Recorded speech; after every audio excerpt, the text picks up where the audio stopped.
जय हिंद साथियों, पुनः ऑनलाइन क्लास में हम हिंदी साहित्य पर आधारित प्रश्नों को लेकर के उपस्थित हैं। हिंदी साहित्य के प्रश्न काव्य दोष प्रारंभ था। काव्य दोष का अंतिम प्रश्न अगले वाली वीडियो में हम लोग देखे थे।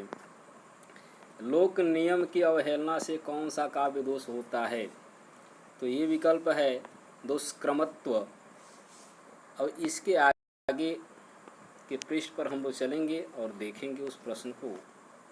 इस प्रश्न की व्याख्या भी यहाँ पे दिया है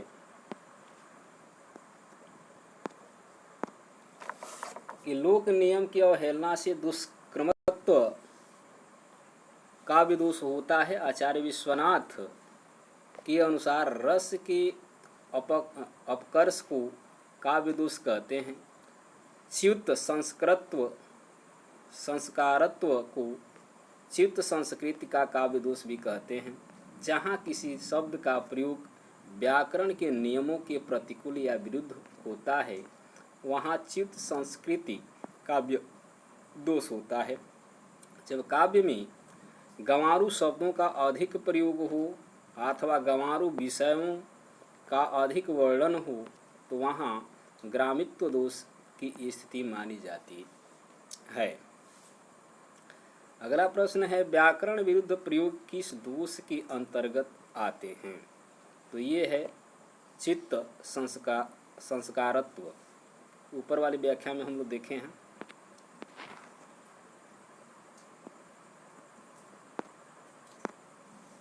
पांडवों की प्रतिमा समलेखो, पांडवों की प्रतिमा समलेखो, अर्जुन भीम महापति देखो, इनमें काव्य का कौन सा दोष है? तो यहाँ दिया है कोई भी नहीं। उपयुक्त पंक्तियाँ केशवदास की रचना रामचंद्रिका से ली गई हैं। वहाँ पंचवटी का वर्णन करते हुए उपयुक्त पंक्तियों का उल्लेख करते हैं। इस काव्य पंक्ति में काल दोष है, क्योंकि राम कथा त्रेता युग की है, उसमें पांडव कहाँ थे?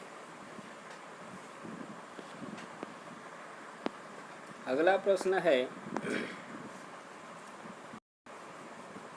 कंकड़ क्वणित रणित नुपुर थे, हीलते थे छाती पर हार, मुखरित था कलरव गीतों में, स्वर लक्ष्य का होता विसार, बिछड़े तेरे सब आलिंगन, पुलक स्पर्श का पता नहीं, मधुमय चुंबन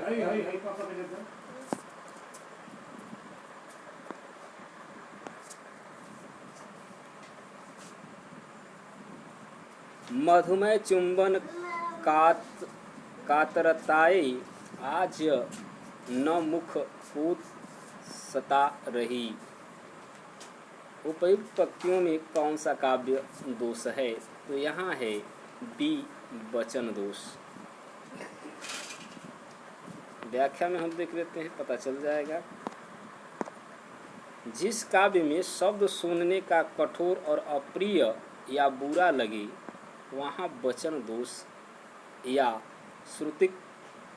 श्रुतिकटुत्व दोष होता है। आचार्य विश्वनाथ ने साहित्य दर्पण में रसापकर्ष का दोषा कह करके रस का अपकर्ष करने वाले तत्वों को दोष कहा है। मुख्य रूप से काव्य दोष 3 प्रकार के होते हैं: शब्द दोष, अर्थ दोष, रस दोष। श्रृंगार, करुण, शांत जैसे रसों की प्रसंग में कठोर वर्णन या शब्दों का प्रयोग करने पर वचन दोष होता है। उपयुक्त पंक्तियों में यही काव्य दोष है।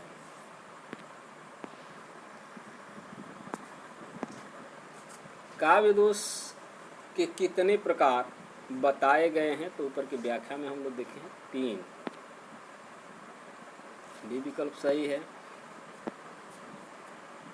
अगला प्रश्न है, सब को जानत तुम्हारे सार जगत जहान में काव्य का कौन सा दोष है?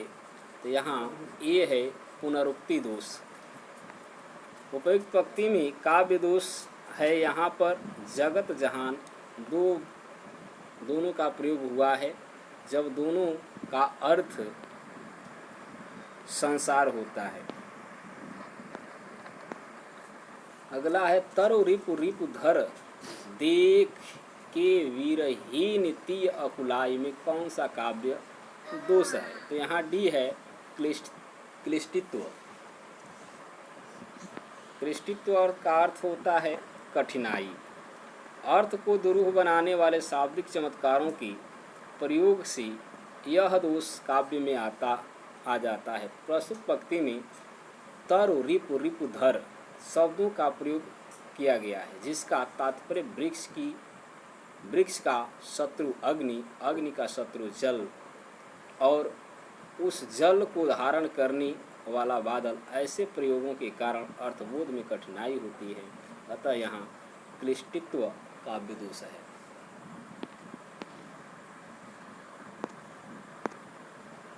सुंदर है विहग सुमन सुंदर मानो तुम सबसे सुंदरतम में कौन सा काव्य दोष है? तो यहाँ अधिक पदत्व है। जहाँ वाक्य में अनावश्यक अर्थ का सूचक शब्द प्रयुक्त होता है वहाँ अधिक पदत्व दोष होता है। प्रस्तुत पंक्ति में सबसे सुंदरतम का प्रयोग हुआ है। यहाँ सबसे शब्द का प्रयोग अनावश्यक है, क्योंकि सुंदरतम का अर्थ ही सबसे सुंदर होता है।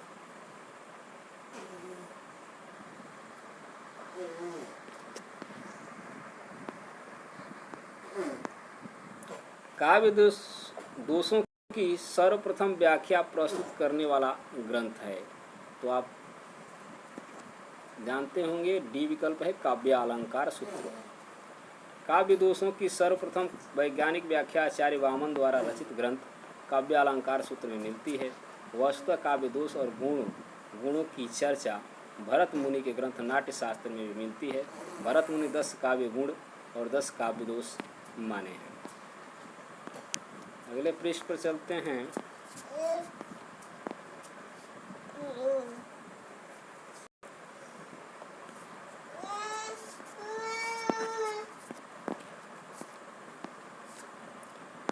काव्य दोष का लक्षण बताने वाले आचार्य विश्वनाथ की उक्ति है। तो ये है बी रसापकर्षकाः दोषः, यानी काव्य दोषों के संदर्भ में रसवादी आचार्य विश्वनाथ मम्मट से प्रभावित हैं। मम्मट की भांति उनका भी मत है कि दोष वह तत्व है जो मुख्यार्थ का अपकर्ष अर्थात रस की हानि करता है। इसको रसापकर्षका दोषः, यहाँ हानि 3 प्रकार की होती है। रस प्रतीति में विलंब के द्वारा, अवरोध के द्वारा, रस प्रतीति में विघ्न के द्वारा। अब यहाँ से हम लोग अगला चैप्टर प्रारंभ होगा। सप्त शक्ति यानी काव्य दोष भी समाप्त हो गया। तो काव्य शब्द शक्तियाँ हैं। पहला प्रश्न इसका है, अर्थबोध कराने के संदर्भ में निम्नलिखित में कौन सा कथन सत्य है? तो यहाँ विकल्प के अनुसार डी है। यहाँ लक्षण एवं व्यंजना दोनों शब्द शक्तियाँ अविधा पर आधारित होती हैं।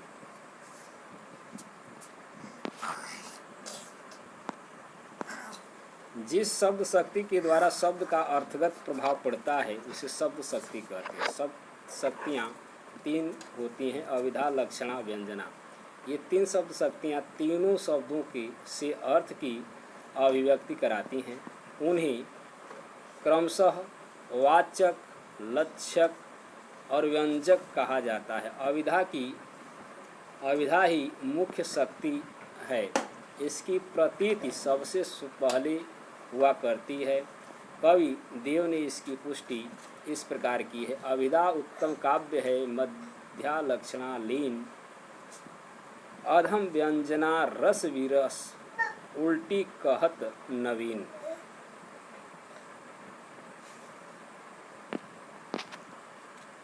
इससे स्पष्ट है कि लक्षणा और व्यंजना अविधा पर ही आश्रित रहती है। लक्षणा में भी अर्थ अविधार्थ से युग रहता है और व्यंजना भी अविधा की आधार पर ही चलती है। जो व्यंजना लक्षणा मूल रहती है अथवा जो व्यंजना पर चलती रहती है वह भी अंत में अविधा के ही आश्रय में कहीं जाएगी।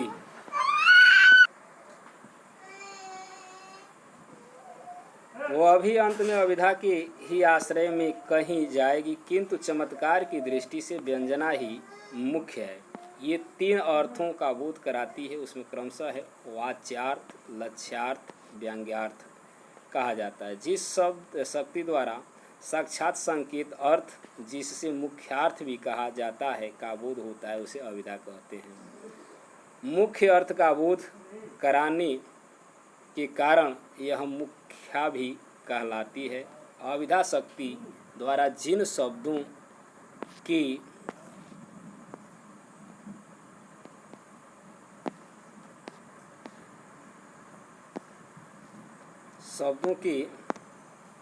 अर्थ की अभिव्यक्ति होती है उन्हें वाचक कहा जाता है।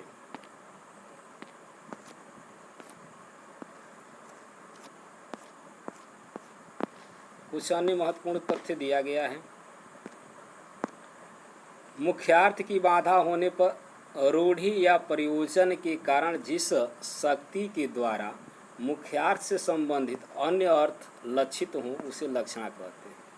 अविधा और लक्षण से भिन्न अर्थ शक्ति को व्यंजना कहा जाता है। साहित्य दर्पणकार के शब्दों में अपना अपना अर्थ बोधन कर अविधा आदि वृत्तियों के शांत होने पर जिससे अन्य अर्थ बोधन होता है वह शब्द में तथा अर्थादिक में रहने वाली वृत्ति व्यंजना कहलाती है। व्यंजना के द्वारा व्यक्त अर्थ को व्यंग्यार्थ या प्रतिमान अर्थ कहते हैं। आनंदवर्धन ने अपने ग्रंथ में प्रतीयमान अर्थ की भूरी भूरी प्रशंसा करते हुए उसे ही काव्य की आत्मा स्वीकार किया है। भिखारी दास ने लिखा है कि व्यंजना या तो अविधा पर आश्रित रहती है या लक्षणा पर। वाच्यार्थ और लक्ष्यार्थ पात्र के समान हैं, जिन पर व्यंग्यार्थ रूपी जल टिका है। आचार्य रामचंद्र शुक्ल के अनुसार अविधा तथा वाच्यार्थ का विशेष महत्व है। असमर्थ वाच्यार्थ में लक्ष्यार्थ या व्यंग्यार्थ निहित होने पर अधिक प्रभावकारक होता है। वास्तव में व्यंग्यार्थ या लक्ष्यार्थ के कारण चमत्कार आता है, परंतु वह चमत्कार होता है वाच्यार्थ में ही। शब्द की वह शक्ति जिससे वाच्यार्थ प्रकट होता है अविधा कहलाती है। पंडित जगन्नाथ के अनुसार शब्द एवं अर्थ के परस्पर संबंध को अविधा कहते हैं। अगला प्रश्न है, अविधा उत्तम काव्य है, मध्या लक्षणात् लीन, अधम व्यंजना रस विरस उल्टी कहत नवीन। उपयुक्त कथन किस रीतकालीन कवि का है? तो ये हैं देव।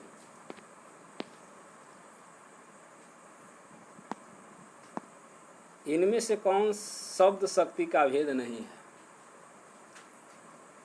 तो इसमें श्रोता है जो शब्द भेद नहीं आता है। बाकी व्यंजना अविधा लक्षणा ऊपर की व्याख्या में हम लोग देख चुके हैं।